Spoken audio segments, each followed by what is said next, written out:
Allah yang diberkati Tuhan Yesus Kristus, bersyukur kepada Allah untuk semua kebaikan, kemurahan dan cintanya.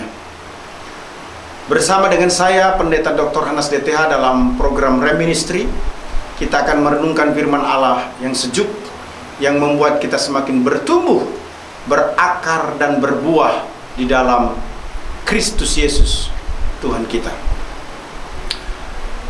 Beberapa kemungkinan yang terjadi sehingga gereja bisa bertumbuh,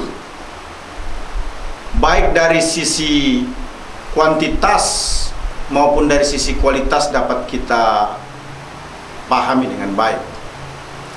Kalau kita perhatikan, gereja bertumbuh dari sisi kuantitas, itu berarti ada penambahan jiwa yang mungkin saja disebabkan karena jiwa baru, pernikahan, pindahan, atau penggabungan dari satu denominasi kepada denominasi yang lainnya. Di sisi yang lain, dari segi kualitas, gereja bisa bertumbuh karena adanya komitmen yang begitu kuat dari setiap pelayan Tuhan yang melayani. Adanya pribadi dari setiap jemaat yang begitu kuat untuk menjadi pelayan, memberikan hidup sebagai pelayan yang sukarela, ataupun menjadi pelayan yang volunteer dengan komitmen yang begitu kuat.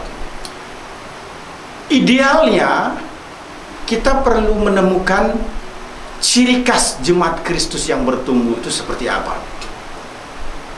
Mari kita lihat bersama-sama Kisah Para Rasul 2 ayat 41 sampai dengan ayat 47. Firman Allah menyatakan demikian. Orang-orang yang menerima perkataannya itu memberi diri dibaptis, dan pada hari itu jumlah mereka bertambah kira-kira 3.000 jiwa. Mereka bertekun dalam pengajaran rasul-rasul dan dalam persekutuan, dan mereka selalu berkumpul untuk memecahkan roti dan berdoa. Maka ketakutanlah mereka semua, sedang rasul-rasul itu mengadakan banyak mujizat dan tanda. Dan semua orang yang telah menjadi percaya tetap bersatu, dan segala kepunyaan mereka adalah kepunyaan bersama. Dan selalu ada dari mereka yang menjual harta miliknya, lalu membagi-bagikannya kepada semua orang sesuai dengan keperluan masing-masing. Dengan bertekun dan dengan sehati, mereka berkumpul tiap-tiap hari dalam bait Allah. Mereka memecahkan roti di rumah masing-masing secara bergilir dan makan bersama-sama dengan gembira dan dengan tulus hati, sambil memuji Allah, dan mereka disukai semua orang. Dan tiap-tiap hari Tuhan menambah jumlah mereka dengan orang yang diselamatkan. Umat Allah yang diberkati Tuhan, apa sih yang menjadi ciri khas jemaat Kristus yang bertumbuh? Jadi kalau saya menyatakan jemaat Kristus, itu berbicara tentang jemaat yang adalah miliknya Kristus, tubuh Kristus, body Christ, atau church, gereja. Saudara kekasih dalam Tuhan, ini menarik. Ciri khas jemaat Kristus yang bertumbuh dimulai dengan jemaat yang menjalankan fungsi marturia, jemaat yang menjalankan fungsi bersaksi. Setiap orang yang sudah menerima Yesus sebagai Tuhan dan Juru Selamat pribadi, tidak bisa tidak, dia akan bersaksi. Mengapa? Karena keselamatan itu menjadi sesuatu banget. Pengampunan itu menjadi sesuatu yang luar biasa. Yesus Kristus memberikan pengampunan yang unlimited. Yesus Kristus menggaranti hidup yang kekal 100%. Itu sesuatu yang nilainya tidak dapat disamakan atau dibandingkan dengan apapun juga. Dan itulah yang membuat seseorang bergairah ketika dia mendapatkan atau menemukan Kristus di dalam dirinya. Dia akan bersaksi untuk hal tersebut. Tidak bisa tidak, dia pasti bersaksi. Marturia, jemaat yang bersaksi, dimulai dari pemimpin mereka, pemimpin rohani, yaitu Petrus, sebagaimana dijelaskan dalam Kisah Rasul 2 ayat 37 sampai dengan ayat yang ke-38. Ketika mereka mendengar hal itu, hati mereka sangat terharu.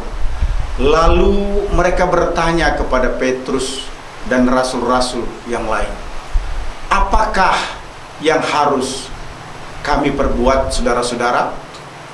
Jawab Petrus kepada mereka, bertobatlah dan hendaklah kamu masing-masing memberi dirimu dibaptis dalam nama Yesus Kristus untuk pengampunan dosamu, maka kamu akan menerima karunia Roh Kudus.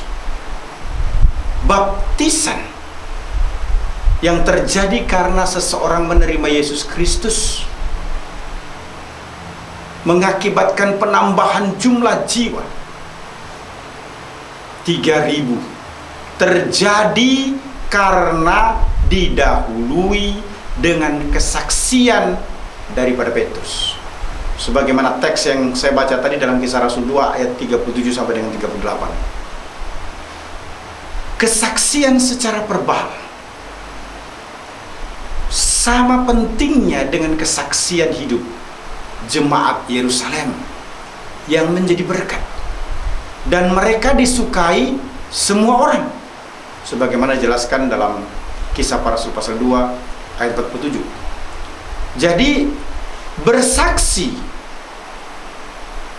bukan hanya berbicara tentang bagaimana kehidupan orang percaya yang disukai, yang menjadi berkat bagi orang lain, tapi bersaksi juga adalah tindakan berbicara yang disampaikan secara verbal bahwa Yesus mati, Yesus dikuburkan, Yesus bangkit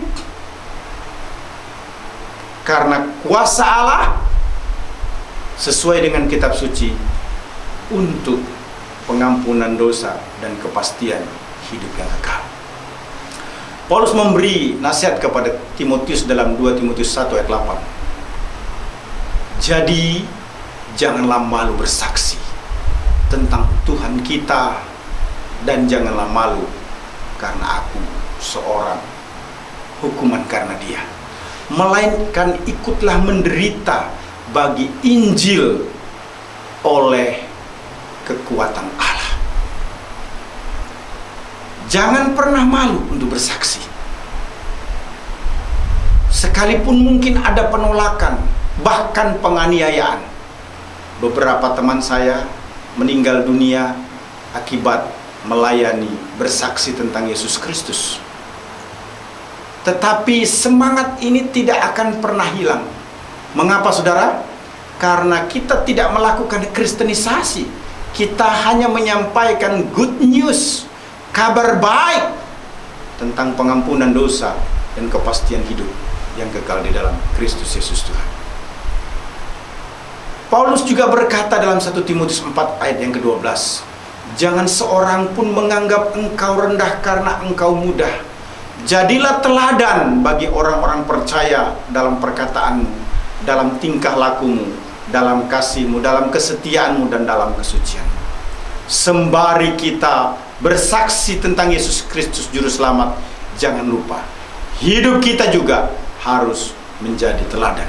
Kita harus bersaksi, baik melalui kehidupan sehari-hari yang menjadi berkat, maupun secara verbal, berbicara secara langsung. Ciri khas jemaat Kristus yang bertumbuh: pertama, jemaat yang menjalankan fungsi marturia, bersaksi. Yang kedua, jemaat yang menjalankan fungsi koinonia atau bersekutu. Koinonia, persekutuan. Jemaat Kisah Para Rasul, jemaat mula-mula, adalah jemaat yang bertekun dalam pengajaran rasul-rasul. Kisah Rasul pasal 2 ayat 42 dan 46 menjelaskan tersebut.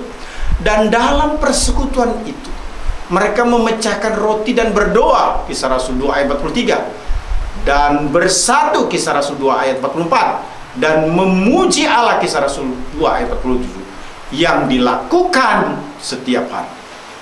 Persekutuan itu di antara saudara seiman dilakukan setiap hari untuk membuat mereka semakin bertumbuh, berakar, dan berbuah dalam Kristus Yesus Tuhan. Dalam persekutuan ada pengajaran. Dalam persekutuan ada pemecahan roti, perjamuan kudus. Dalam persekutuan ada doa. Dalam persekutuan ada kesatuan. Dalam persekutuan mereka memuji Tuhan. Menarik sekali. Paulus mengingatkan kepada Timotius dalam 2 Timotius 3 ayat yang ke-16. Segala tulisan yang diilhamkan Allah memang bermanfaat untuk mengajar, untuk menyatakan kesalahan, untuk memperbaiki kelakuan, dan untuk mendidik orang dalam kebenaran. Selanjutnya 17. Dengan demikian tiap-tiap manusia kepunyaan Allah diperlengkapi untuk setiap perbuatan baik. Ini mengingatkan kita bahwa tidak ada orang percaya yang tidak bisa jadi baik. Setiap orang percaya dipastikan dimampukan Tuhan untuk berbuat baik. Mengapa? Karena dalam persekutuan ada pengajaran yang membuat orang itu dididik, diajar, diperbaiki kelakuannya, ditunjukkan kebenaran apa yang harus dilakukan. Ini menarik. Persekutuan itu harus menjadi hangat. Persekutuan itu harus menjadi sesuatu yang selalu diharapkan, dirindukan, karena kita berjumpa dengan saudara seiman untuk hal-hal yang bernilai rohani.